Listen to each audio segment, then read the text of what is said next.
नमस्कार, आप देख रहे हैं अपना उत्तर प्रदेश। मैं हूं अंकुर पांडे। योगी आदित्यनाथ सरकार नए वर्ष पर प्रदेश के युवाओं को पुलिस, पीएसी और फायर सर्विस में भर्ती का तोहफा देने जा रही है, जिसके तहत युवाओं को उत्तर प्रदेश पुलिस का हिस्सा बनने के लिए बड़ा अवसर मिलेगा। बता दें कि आरक्षी नागरिक पुलिस, आरक्षी पीएसी और फायरमैन के कुल 35,757 पदों पर भर्ती की तैयारी की गई है। इन पदों का अधियाचन भर्ती बोर्ड को प्राप्त हो गया है। इनमें लगभग 32,000 पद नागरिक पुलिस के होंगे, तो वहीं अगले वर्ष उप निरीक्षक के लगभग 3,000 पदों पर भर्ती की तैयारी है। प्रदेश में उपचुनाव को लेकर सियासी बयानबाजी थमने का नाम नहीं ले रही है। पहले रामपुर में समाजवादी पार्टी प्रमुख अखिलेश यादव ने ब्रजेश पाठक और केशव प्रसाद मौर्य को मुख्यमंत्री पद का ऑफर दिया था।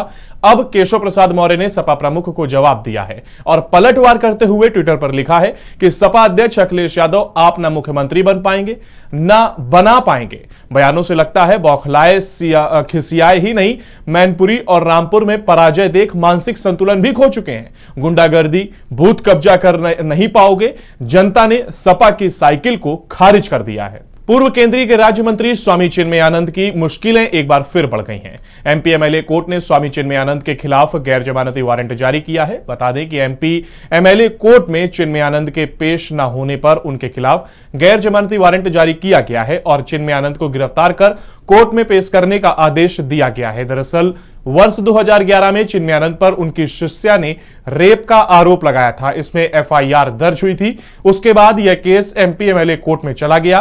वर्ष 2017 में बीजेपी सरकार बनने पर चिन्मयानंद के इस मुकदमे को वापस लेने का प्रयास शुरू किया गया, लेकिन कोर्ट ने लोकहित से जुड़ा मामला मानते हुए प्रार्थना पत्र खारिज कर दिया। चिन्मयानंद के लिए ये ऑर्डर आया है आज कि उनके खिलाफ एनबीडब्ल्यू जारी किया गया है और उसमें कहा गया है कि ये जो है ऑर्डर की कॉपी थानाध्यक्ष महोदय को, शाहजहांपुर के और एसपी को प्रेषित की जाए और थानाध्यक्ष से कहा गया है कि मतलब वो उनको गिरफ्तार करके 9, 12, 22 तक हाजिर किया जाए। सपा के राष्ट्रीय महासचिव रामगोपाल यादव के भांजे को कोर्ट ने जेल भेज दिया है। इससे पहले सपा महासचिव के भांजे ने कोर्ट में सरेंडर किया था। बता दें उसने मैनपुरी कोर्ट में खुद सरेंडर किया। वो पहले से ही गैंगस्टर एक्ट का आरोपी था, जिसकी पुलिस तलाश काफी वक्त से कर रही थी। दरअसल रामगोपाल के भांजे बिल्ली यादव पर घिरौर में केस दर्ज था और जिसके बाद यह कार्रवाई की गई है। इस मामले की जानकारी मैनपुरी एसपी कमलेश दीक्षित ने दी है। पीलीभीत में सपा सरकार के पूर्व राज्य मंत्री के खिलाफ स्थानीय न्यायालय ने कुर्की और गिरफ्तारी के आदेश पर हाईकोर्ट ने अग्रिम आदेश तक रोक लगा दी है। बता दें कि हेमराज वर्मा के खिलाफ 21 नवंबर को एमपी एमएलए न्यायालय ने कुर्की और गिरफ्तारी वारंट जारी किए थे। पूर्व मंत्री इसके खिलाफ हाईकोर्ट चले गए थे और मामले में हेमराज वर्मा का कहना था कि पुलिस प्रशासन ने उनके खिलाफ साजिश रची है। माननीय मंत्री जी भी हैं और सांसद जी भी हैं। अब सांसद जी, अगर माननीय सांसद जी जो सत्ता पक्ष के हैं और जनता ने उनको चुना है, लगातार वो चुने गए हैं, उनकी माता जी लगातार चुनी गई, 35 सालों से वो लगभग पीलीभीत में काबिज हैं। आज अगर मुझे तो कभी नहीं लगता कि पीलीभीत के विकास के लिए कभी कोई बड़ा प्रस्ताव लेके माननीय प्रधानमंत्री जी के पास गए हो या पीलीभीत के विकास के लिए कोई बड़ा प्रस्ताव लेके माननीय मुख्यमंत्री जी के पास गए हो या भारत सरकार के माननीय मंत्रीगणों के पास गए हो कोई बड़ा प्रस्ताव लेके। कभी कोई प्रस्ताव लेके नहीं गए। शाहजहांपुर के तहसील पुआयाम में किसानों ने समस्याओं को लेकर उप जिलाधिकारी को ज्ञापन सौंपा है। बता दें कि किसानों ने गन्ना भुगतान और गन्ना मूल्य को लेकर तहसीलदार को पत्र सौंपा है। साथ ही ज्ञापन में गांव के आवारा पशुओं को लेकर जो हादसे होते रहते हैं उन पर भी ध्यान देने की अपील की गई है। साथ ही ग्रामीणों ने बताया कि आवारा पशुओं के कारण हादसे होते रहते हैं और ग्रामीणों की फसल भी बर्बाद होती है, जिसके कारण ग्रामीण और किसान परेशान रहते हैं, पर मामले पर कोई सुनवाई नहीं होती है। हमारा ज्ञापन इस विषय पर है, जैसे आवारा पशु हैं जिससे किसान का बहुत ही ज़्यादा नुकसान हो रहा है। आए दिन कई हादसे होते हैं आवारा पशुओं से, कई एक्सीडेंट होते हैं। तो उन सरकार से यह आदेश अनुमति वो है कि हमारा जो भी ये आवारा पशु हैं उनके खिलाफ या तो उन्हें गौशाला में डाला जाए या फिर जो उससे हो रहे किसानों को मतलब किसानों को नुकसान या जिससे दुर्घटना होती है उनको मुआवजा दिया। खबरें भी और भी है, मगर यहाँ पर वक्त तो चला एक छोटे से ब्रेक का।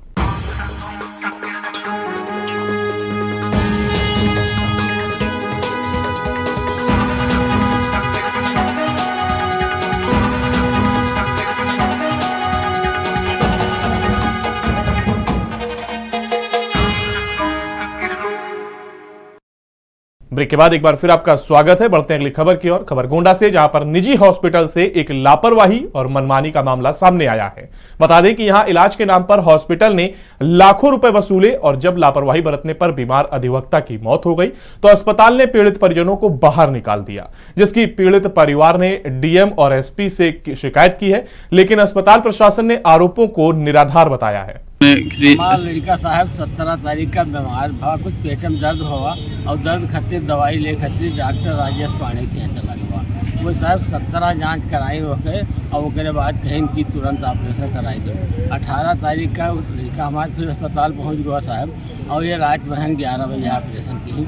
ऑपरेशन करे के बाद पेट खोले रहे, तब ओटी में हमरे दोसर लड़का उत्तम कुमार दुबे बलाइन देखाइन कहीं तुरंत एक दिन पे खून लाओ। रात में दौड़न धूपे छटपटाने कोनो मेयर के साहब खून की व्यवस्था की और उसके बाद लेके आए, फिर लाए बहरे कोटी में 3 बजे के 2:30 बजे लटाई दी और लटाई के बाद में कौनो आराम नहीं भा। हाँ, ध्रुव कुमार दुबे का हमारे यहाँ ऑपरेशन हुआ था। उनकी पित्त की थैली में मवाद थी, उनकी स्थिति गंभीर थी और गंभीर अवस्था में ऑपरेशन उनका किया गया था और अच्छी मेहनत के बाद भी पेशेंट की स्थिति सुधार हुई। मरीज ठीक होकर के घर गया।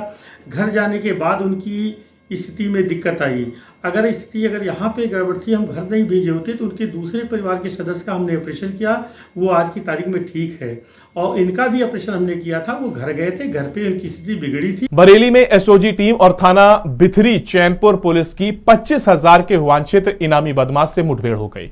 इस दौरान पुलिस ने शातिर अभियुक्त मूसा को पैर में गोली लगने के बाद गिरफ्तार कर लिया और उपचार के लिए सीएचसी में भर्ती कराया। साथ ही बदमाश के पास से अवैध हथियार भी बरामद किए गए हैं। बता दें कि गिरफ्तार मूसा 6 लाख की लूट में वांछित चल रहा था। 2022 को थाना क्षेत्र बिथरी चैनपुर में कचौली पुलिया पर संदिग्ध व्यक्तियों की चेकिंग के दौरान एक व्यक्ति जो कि बुलेट बाइक पर था, उस व्यक्ति को रोका गया तो व्यक्ति नहीं रोका और उस पुलिस पर फायरिंग करते हुए व्यक्ति भागा।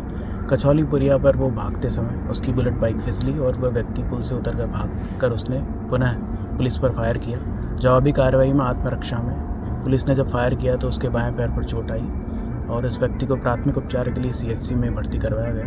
इस व्यक्ति की शाहजहांपुर के कोतवाली थाना क्षेत्र में पुलिस को एक बड़ी सफलता हाथ लगी है। बता दें कि पुलिस ने हिस्ट्री शीटर और टॉप 10 बदमाश स्पर्श उर्फ चंपू को गिरफ्तार किया है। साथ ही आरोपी और उसके साथी के पास से मादक पदार्थ सहित 3 किलो 230 ग्राम गांजा और एक तमंचा भी बरामद किया गया।